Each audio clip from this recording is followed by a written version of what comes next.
डीलरों के दबाव के चलते एक युवक ने की आत्महत्या। तस्वीरों में दिखाया गया नजारा फरीदाबाद के गांव गोची के पास शमशान घाट का है, जहां परिजन शव को नहीं जला रहे। वहीं आपको बता दें कि पुलिस प्रशासन व डीलरों पर परिजनों ने लगाए गंभीर आरोप। वहीं मृतक व्यक्ति के जेब से मिला सुसाइड नोट। परिजनों का कहना है कि पुलिस ने धाराओं में किया बदलाव। घटना फरीदाबाद के गांव गोची के शमशान घाट की है, जहां एक व्यक्ति ने डीलरों के दबाव के चलते अपनी जीवन लीला समाप्त कर ली। वहीं आपको बता दें कि परिजनों ने डीलरों के खिलाफ कड़ी से कड़ी कार्रवाई करने की करी मांग। पुलिस प्रशासन मौके पर मौजूद है, वहीं परिजनों का क्या कहना है इस प्रकार सुनेंगे। मृतक ने एक अपनी जमीन चहल प्रॉपर्टी के द्वारा एक जिंदल है, कोई कपिल जिंदल, वह उसकी वाइफ है सुनीता जिंदल को बेचना तय हुआ था और 5 लाख रुपए जिसके अगेंस्ट उनको प्राप्त हुए थे और समय दिया था 90 दिन का, जिसकी जो तारीख थी 29 मार्च 2019 थी। परंतु समय पे ना तो जिंदल आया, ना चहल प्रॉपर्टी वाला आया, कोई भी नहीं आया तीनों में से, ना वो सुनीता आई।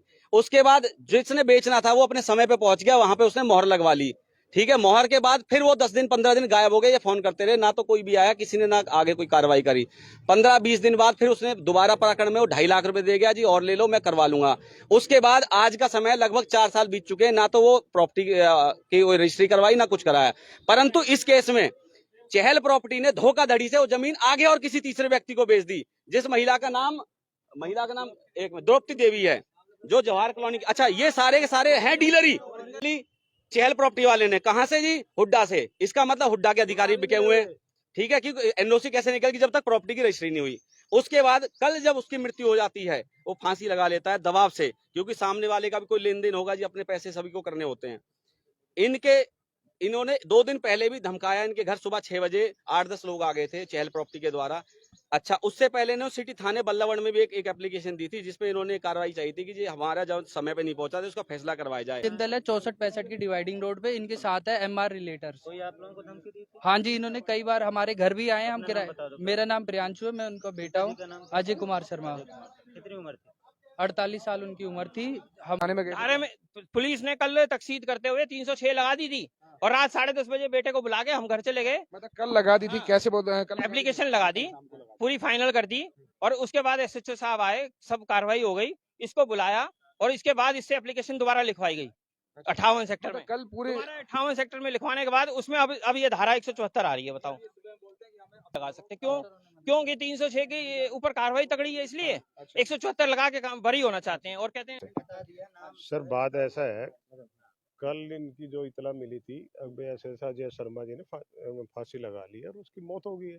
वहाँ पुलिस पहुंची है, उसके बाद नोट मिला है, सुसाइड फोटो कॉपी मिली है, तो उस पर हमने जो कार्रवाई करी है 174 की 74 की कार्रवाई करेगा। हम इनको कह रहे हैं भैया हमें असल सुसाइड नोट दे दो, हम केस रजिस्टर कर देते हैं। अब ये असल दे नहीं रहे, फोटो कॉपी से मिलान नहीं होगा तो काम कैसे चलेगा आगे? इन्वेस्टिगेशन में तो एविडेंस वगैरह चाहिए पूरी। लेकिन परिवार आरोप लगा रहा है कि अपना कहते हैं, एक बार डीलर्स पे आरोप लगा रहा है, ये सब चीज आरोप लगा रहा है कि कई बार जब वो पहुंचता नहीं मौके पर, बयाना देते हैं, अगर बयाने का टाइम पीरियड होता है 3 महीने का बयाना पीरियड नहीं होता, तो कई बार ऐसा होता है कि नहीं होता तो उसका डबल देना पड़ता है। बहुत सारे रूल रेगुलेशन होते हैं, नहीं पहुंच पा रहे, ये सब सबूत आपके सामने यही ये सारा मैटर आगे इन्वेस्टिगेशन का है, जो जमीन का है इनका कोर्ट में भी बता रहे हैं चल रहा है, और जब मुकदमा दर्ज होगा वो इन्वेस्टिगेशन अलग है। अब तो हम इनको कह रहे हैं भाई हमें असल नोट दे दो, हम मुकदमा दर्ज कर देंगे तुम्हारा।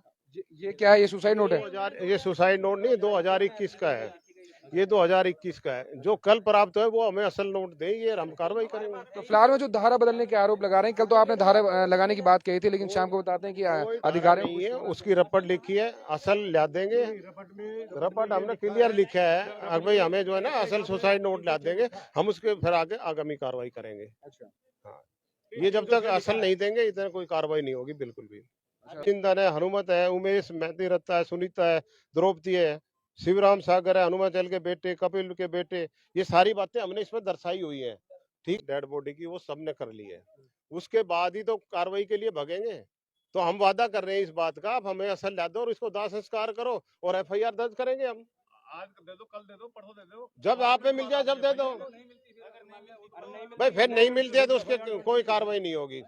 कानून की बात है, वो काम करो। मैं कह रहा हूँ, मैं एसएचओ बतौर सेक्टर 18, आप मुझे असल सुसाइड नो, आपका मुकदमा दर्ज अभी करेंगे।